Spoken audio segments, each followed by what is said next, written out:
human rights ang ipinaglalaban. Bakit di sabihin yan sa aking mamay?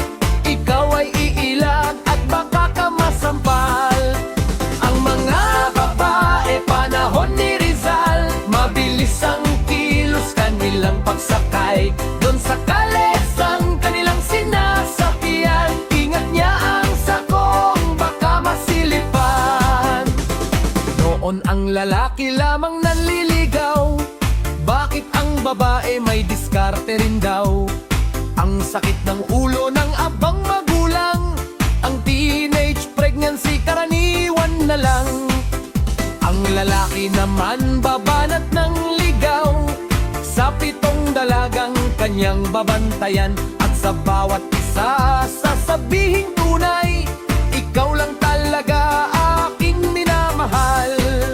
Pagmulat ng mata at cellphone na ang hawak, hanggang sa pagdilim yan pa rin ang banat. Hindi mo masugo, matay na kairap, ang sarap tuktukan ng cellphone na hawak.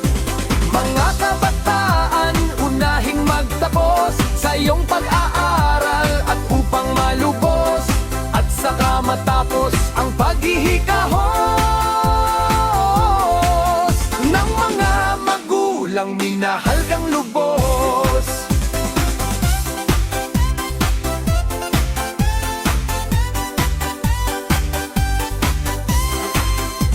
Paggamit ng gadget di ipinagbabawal, sa tamang panahon, tamang kalagayan.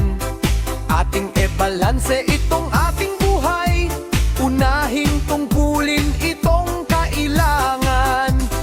Bakit di gamitin ang cellphone sa business, di sa paglalaro at sa katsitsismis? Pagka itong mamay sa'yo ay nainis, ay hambalusing ka na kung anong bagsik.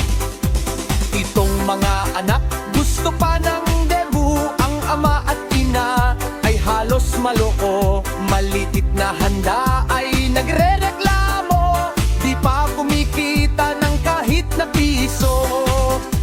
Mga kabataan, unahing magtapos sa iyong pag-aaral at upang malubos, at saka matapos ang paghihikahos ng mga magulang minahal ka